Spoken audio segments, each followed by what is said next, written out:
Teman-teman yang dirahmati Allah Subhanahu wa taala, malam ini kita membahas tentang 4G yang kalau dalam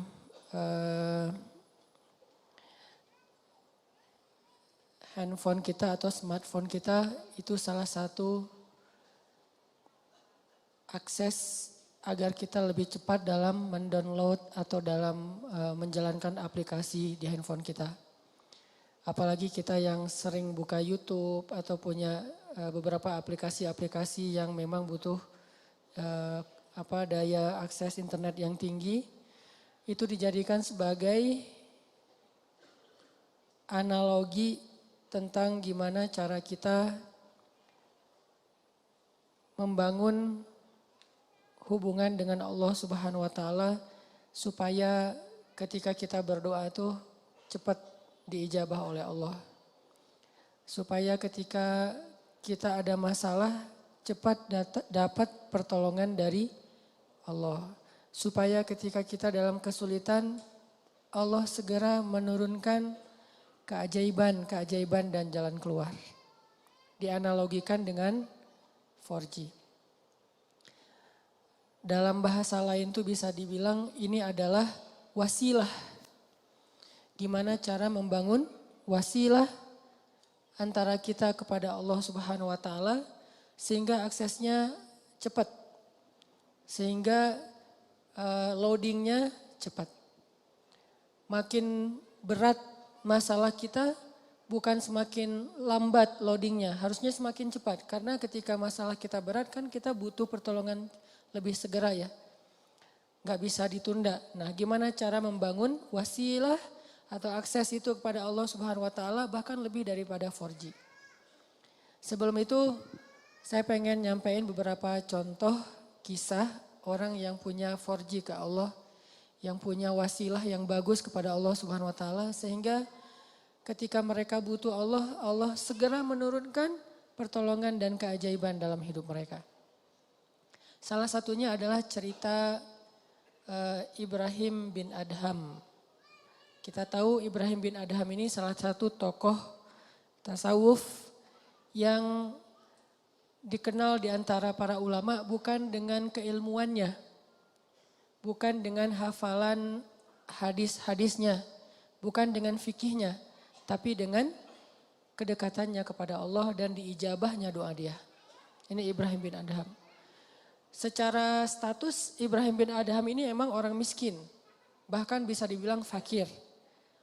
Tapi secara realitas kalau kita baca kisah beliau gak pernah kekurangan. Beliau gak pernah kesulitan.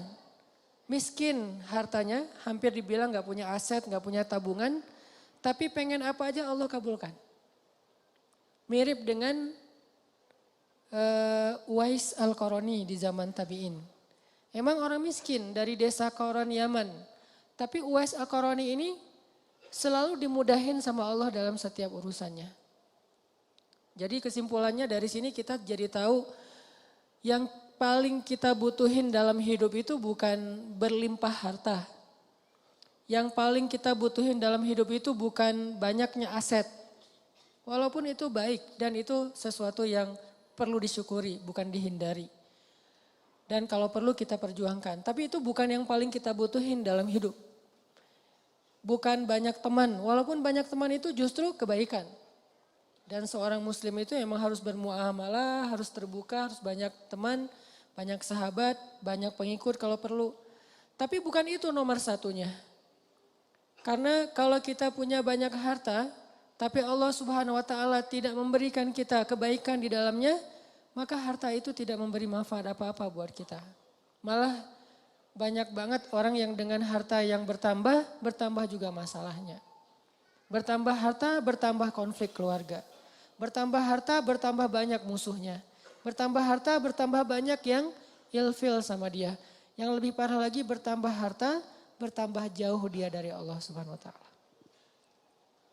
Jadi ada dua kondisi nih. Ada orang yang minta harta karena dia salah paham, dia pikir kalau banyak harta itu hidupnya jadi mudah. Tapi biasanya kalau dia nggak hati-hati dengan bertambah harta dia bertambah jauh dari Allah. Karena mulai lalai. Kalau tadi ketika hartanya sedikit, dia nggak bisa lalai, kenapa? Nggak ada fasilitas, nggak ada modal, mau lalai gimana? Mau jalan nggak punya modal, akhirnya di rumah aja. Mau entertain diri nggak punya modal, akhirnya entertain biasa-biasa aja di rumah. Paling minum teh di belakang sambil ngelihat anak-anak main, itu entertain dia karena nggak cukup modal. Tapi buat yang udah modalnya lebih kan nggak cukup entertainnya cuma minum teh kan. Buat orang yang punya harta lebih, masa kita malam mingguan cuma minum teh? Masa kita lagi liburan cuma di dalam kota aja nggak kemana-mana, kenapa? Karena dia ngerasa bisa ngelakuin yang lebih dari itu. Sehingga dengan tambah harta, kalau nggak hati-hati malah tambah jauh dari Allah. Dia mengentertain dirinya, dia mulai melakukan hal-hal yang sia-sia, dia mulai mengeluarkan hartanya di jalan-jalan yang bukan Allah ridhoi, sampai mulai judi segala macam kan. Karena ngerasa dia punya uang dan tidak masalah kalau rugi-rugi dikit lah, orang tabungan saya masih banyak. Mulailah dia ke Singapura, ke Hong Kong, ke tempat-tempat yang walaupun bukan ke kotanya yang kita permasalahin, ke beberapa spot atau tempatnya. Ini dia minta harta banyak nih. Ternyata harta itu tidak ngasih dia kenyamanan hidup. Belum lagi nanti dengan kehidupan lifestyle-nya yang udah berubah, rumah tangganya udah gak nyaman. Saya punya teman yang pernah ngerasain yang kayak gitu beberapa orang. Dan curhat. Alhamdulillahnya udah hijrah sekarang. Dia ngerasa, kenapa ya uang saya banyak, berlimpah, bisnis saya lancar, kok saya kayak jauh gitu dari anak. Hampir saya gak pernah duduk bareng dengan anak, gak pernah dengerin mereka curhat, gak pernah nemenin anak saya main. Bahkan nganterin sekolah atau jemput sekolah aja jarang. Saya pikir dengan memfasilitasi kebutuhan anak saya berarti saya udah sayang sama dia. Udah ada mobil pribadi khusus buat istri, buat anak, ada 3 anak masing-masing 1 mobil. Dengan alasan yang masih logis. Kalau 1 mobil bertiga nggak efektif karena sekolahnya jauh-jauh takut telat. Belum lagi nanti pulang sekolahnya beda waktu, kan nggak nyaman. Akhirnya dikasihlah 3 mobil dan itu logis sebetulnya. Dengan 3 driver, bayar sekolah yang paling mahal. Kemudian di rumah masing-masing kamar tuh ada entertainnya dengan layar besar, layar datar gede dan segala macam, ada game segala macam. Pokoknya kehidupannya tuh udah sangat terfasilitasi, tapi kok nggak happy. Mungkin mereka nggak ngeluh masalah kurang makan, nggak ngeluh masalah kurang biaya, tapi mengeluh kurang sentuhan dari orang tua. Dia ngerasain itu. Karena semakin dia sukses, jaringan dia semakin luas, terus kerjaan dia semakin banyak, deadline-nya makin banyak yang mengepres dia, bikin dia benar-benar dalam keadaan stres tinggi. Belum lagi nanti tuntutan entertainnya lebih besar karena teman-temannya berharap ke dia. Kayak misalnya kita ada duit, pasti teman kita pengen ditraktirin. Kalau kita nggak punya duit, nggak ada yang ngajak kita karena nggak bakal ditraktirin. Jadi diem aja di rumah kan ya. Kalau misalnya dianggap kita sukses, kapan nih makan-makan, kan suka gitu tuh. Kita baru dapat job nih, atau baru diterima kerja, atau baru selesai bisnis. Kapan nih makan-makan? Dan itu hal yang sangat wajar, natural terjadi. Sehingga keluar rumah pagi, pulang sore, malam harus keluar lagi buat entertain tamu segala macam. Dia punya beberapa Ferrari. Kadang-kadang balapan lagi, malam minggu balapan. Gak bahagia. Sampai akhirnya dia banting setir, dia tinggalkan semua itu, bahkan dia suka main ke Alexis dulu tuh. Dia bilang satu malam tuh, bohong kalau orang bilang di sana biasa-biasa aja. Saya satu malam ngabisin di situ 150 juta Ustadz. 150 juta satu malam. Ini kata dia ya, bukan kata saya. Dan saya mah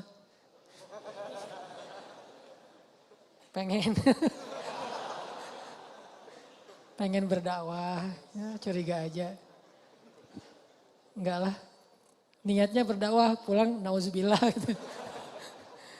Dia 150 juta semalam menghabiskan di sana. Dan dia tahu beberapa orang tamu-tamunya yang dibawa ke sana tuh.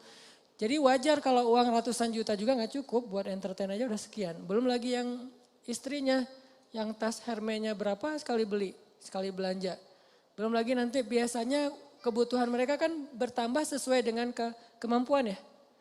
Kayak misalnya tadinya kalau masih kemampuannya terbatas, naiknya motor bebek yang ngisi bensinnya paling Pertalite. Dan itu juga berapa sih sebulan gitu kan. Kalau udah yang cc-nya 4.000 mobil, belum lagi motornya, dari pajaknya aja udah beda. Dari servisnya aja udah beda. Pasti drivernya beda harga driver mobil Avanza sama driver yang udah pakai mobil-mobil mewah tertentu. Pasti beda harganya. Berarti bertambah kebutuhan bulanannya nih. Belum lagi mereka kalau mau tadi entertain itu udah beda seleranya. Kalau misalnya duit udah banyak, udah nggak mau lagi jalan-jalannya dalam negeri dong. Minimal Singapura. Lagian kadang-kadang udah sampai ada kesan, bosan ke Singapura. Ke Singapura bosan. Kemana tuh? Ke Jepang, bosan. Kemana? Ke Hong Kong, bosan juga. Jadi banyak kota, banyak negara udah bosan. Maunya entah ke kutub atau ke planet lain gitu. Saking banyaknya duit. Dan itu natural terjadi loh. Pasti kayak gitu. Gak usah jauh-jauh kita aja kadang ngerasain walaupun bukan masalah bab luar negeri ya. Kayak misalnya tadinya jajan di warung juga udah cukup. Ketika nambah uang harus di mall. Yang tadinya beli baju tuh cuman di pasar, Andir juga cukup. Sekarang harus ke PVJ, ke TSB. Kenapa beda? Karena kemampuannya udah bertambah, jadi seleranya juga nambah. Rasa-rasanya pakai baju yang gak ada brand itu kayak malu gitu. Ketika kita udah punya kemampuan, lebih semuanya harus branded. Kehitung aja dari ujung kepala sampai ujung kakinya itu berapa juta. Satu ini aja udah, kadang sepatu di rumahnya itu sampai beberapa lusin. Ada yang udah sampai lupa, saya punya sepatu itu ya sampai kayak gitu. Artinya ini kalau Allah kasih harta doang, bukan harta doang ya. Karena kalau harta masih ada kalimat berkah, baik. Jadi jangan menjudge orang kaya, bukan. Kalau cuman harta doang, ini kondisinya kayak gitu. Satu lagi kondisinya gak dikasih harta. Tapi Allah kasih sayang Allah. Allah kasih perhatian Allah. Allah bikin dia jadi preferred hamba. Jadi VIP. Dia mungkin gak punya harta. Tapi ketika dia butuh ada aja. Allah ngasih dia kebaikan sesuai dengan kebutuhan dia. Ya Allah, saya udah lama nih ngontrak pengen punya rumah sendiri. Tiba-tiba Allah mudahin rezekinya bisa beli. Udah gitu normal lagi rezekinya. Ya Allah, kayaknya saya butuh kendaraan biar lebih nyaman dalam beraktivitas. Biar lebih nyaman saya ngelakuin kegiatan-kegiatan sosial. Biar lebih nyaman saya berdakwah kalau dia seorang dai. Allah kasih harta, beli mobil sesuai dengan kebutuhan dia, akhirnya normal lagi. Jadi grafiknya itu sesuai kebutuhan. Bukan naik, dia nggak butuh dan itu bahaya. Dia grafik rezekinya naik, sementara nggak berbanding lurus dengan kebutuhan itu malah jadi bahaya. Akhirnya larinya kemana? Ke entertain. Kalau grafik rezekinya naik sesuai kebutuhan, itu akan istilahnya berkah, bermanfaat banget. Kayak misalnya tiba-tiba dia dikasih rezeki karena emang bentar lagi anaknya mau sakit. Sebelumnya Allah udah siapin. Tiba-tiba dapat beberapa usaha, proyek dan segala macam. Dapat untung anaknya sakit. Jangan langsung suudzon sama Allah. Kayaknya nggak bisa nih saya dapat uang sedikit langsung dikasih ujian. Bukan. Allah kasih rezeki itu karena Allah udah tahu anak kita mau sakit. Disiapin dulu. Jangan dibalik. Giliran saya ada rezeki sakit, inilah itulah segala macam. Kayak nggak bisa aja saya pegang duit. Bukan, kebalik. Kalau Allah nggak takdirkan anaknya sakit, mungkin nggak ada rezeki sebelumnya. Jadi Allah siapin dia biar dia nggak panik. Karena Allah tahu batas kuota iman dia tuh Allah tahu. Ada orang yang imannya dikasih ujian dulu baru dikasih pertolongan. Ada yang Allah imannya dikasih pertolongan dulu baru dikasih ujian. Kan beda-beda nih. Nah kita nggak tahu, kadang kita ngerasain disiapin dulu sama Allah baru dikasih ujian. Kadang-kadang juga dikasih ujian dulu baru dikasih pertolongan. Kadang-kadang nggak dikasih ujian aja ngeluh. Nah ini lebih parah lagi nih. Nah kadang kondisinya kayak tadi, kita disiapin dulu sama Allah, dimudahin dulu urusan-urusan kita, dilancarkan dulu rezeki kita, baru dikasih ujian. Kenapa kok tetap dikasih ujian? Karena Allah pengen ngelihat kita masih believe gak sama Allah, masih keep the faith gak, masih berdoa gak kepada Allah walaupun rezeki kita udah cukup nih untuk ngatasin masalah kita. Akhirnya kita pakai rezeki itu dan Allah pengen nguji juga kira-kira kita berat gak nih dengan ujian itu ketika Allah sudah memberi kita rezeki. Dapat uang misalnya baru kemarin ada proyek gitu dapat 100 juta. Udah gitu terjadi musibah, anak sakit, habis setengahnya 50 juta. Kita ngeluh.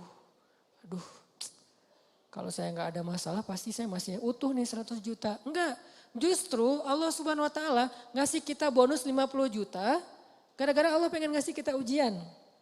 Kalau nggak ada ujian mungkin 50 juta, 100 juta sama sekali nggak ada, nol. Hanya kebutuhan harian kita doang. Kenapa nggak berbaik sangka kayak gitu kepada Allah? Sama kayak tadi, misalnya saya pernah mobil saya keserempet. Orangnya zalim, marah duluan, dia curi start.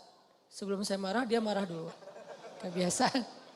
Kalau kita kan sebelum orang marah kita minta maaf duluan ya. Kita baik-baikan duluan, kita ketawa duluan biar nyaman nih ngomong komunikasinya. Dia enggak, dia marah duluan.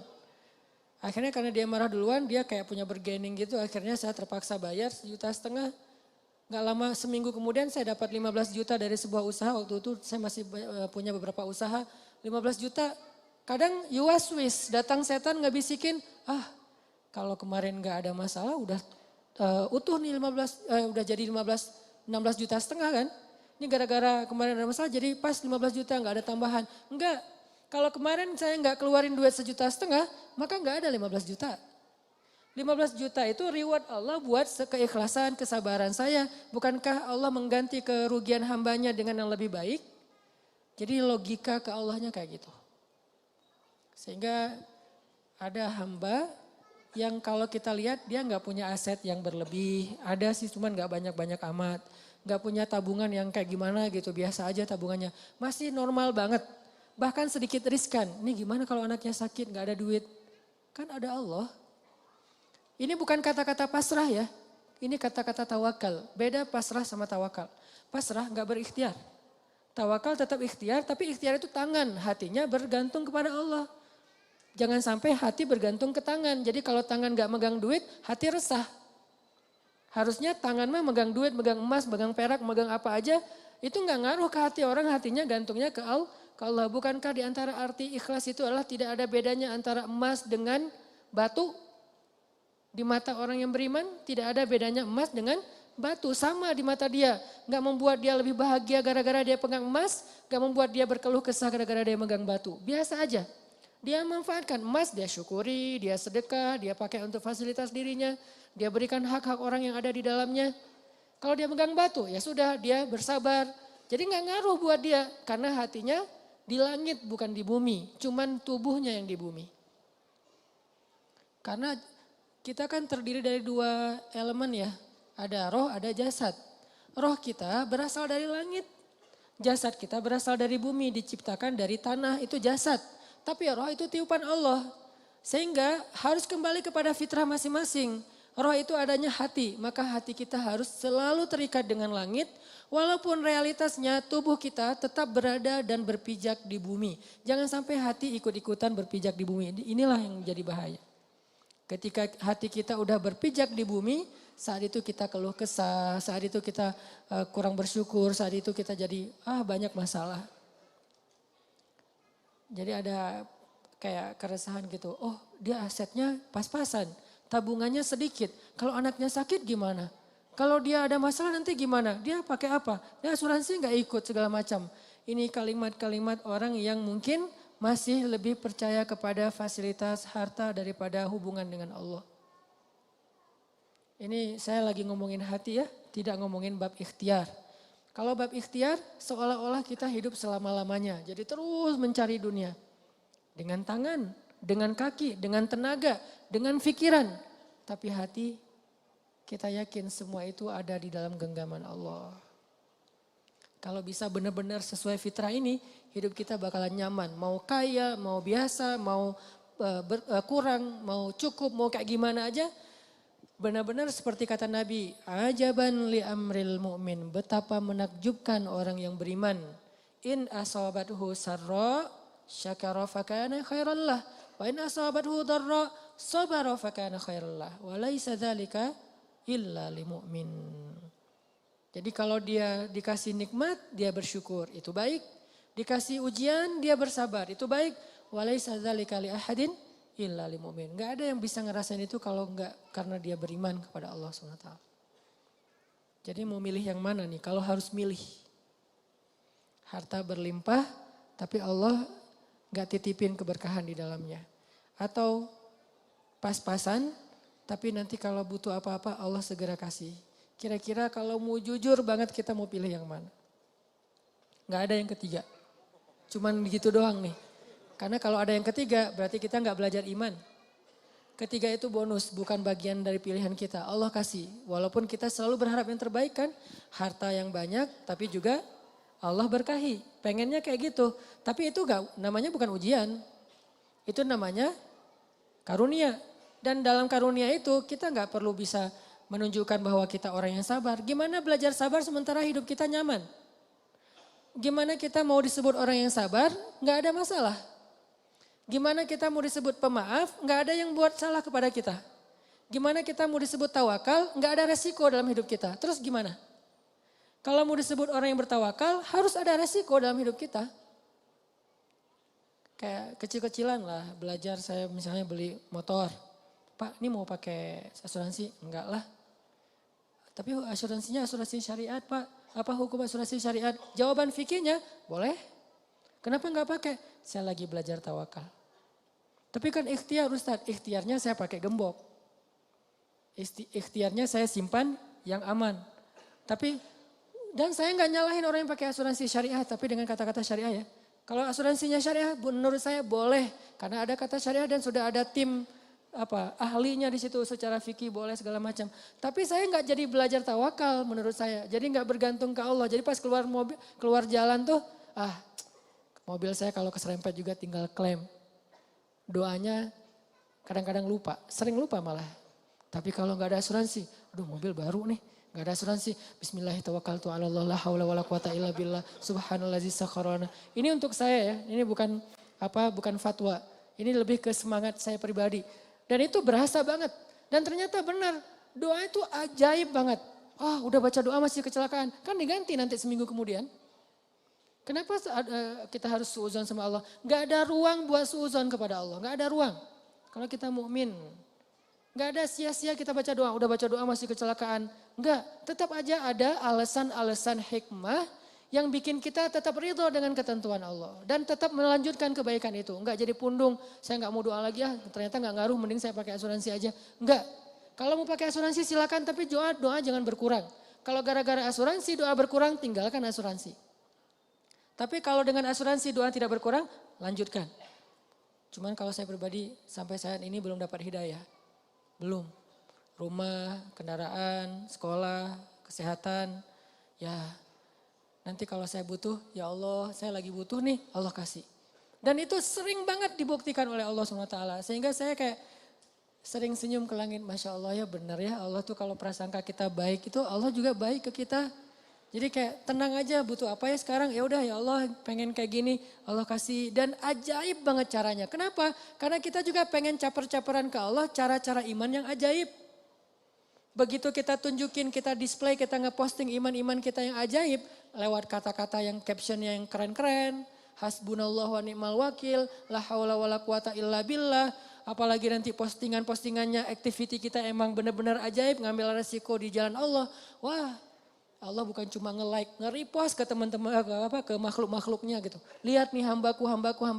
Sehingga Allah nolongin kita sambil ngepamerin kepada makhluknya biar mereka tahu betapa Allah itu maha pengasih lagi maha penyayang. Ini cara bangun akses ke Allah biar 4G. Bukan berarti saya udah 4G, ini lebih ke kayak sharing pengalaman kecil saya yang teman-teman pasti punya yang lebih dari itu. Dan saling watawasobil, hak di sini watawasobis sob. Saling sharing biar kita makin yakin dan makin sabar. Jadi ternyata 4G kita itu dalam hidup bukan fasilitas hidup. 4G kita itu bukan kekuatan fisik. 4G kita itu bukan networking. 4G kita itu adalah hati. Jadi kalau ibarat hidup kita itu adalah perangkat smartphone, maka 4G-nya adalah iman hati. Makin kuat iman berarti makin 4G. Makin lemah iman berarti tidak 4G. Makin lemah lagi bahkan sinyalnya putus-putus. Dan di sini kita bisa tahu makin kuat iman kita, makin mudah kita berkomunikasi dengan Allah SWT. Kadang-kadang gak pakai kata-kata, cuman sinyal dari hati doang sampai ke langit langsung Allah turunkan solusi. Kenapa? Karena 4G iman. Jadi 4G dalam bahasa kita di sini adalah 4G iman, akses iman kita, hati kita kepada Allah Subhanahu wa taala.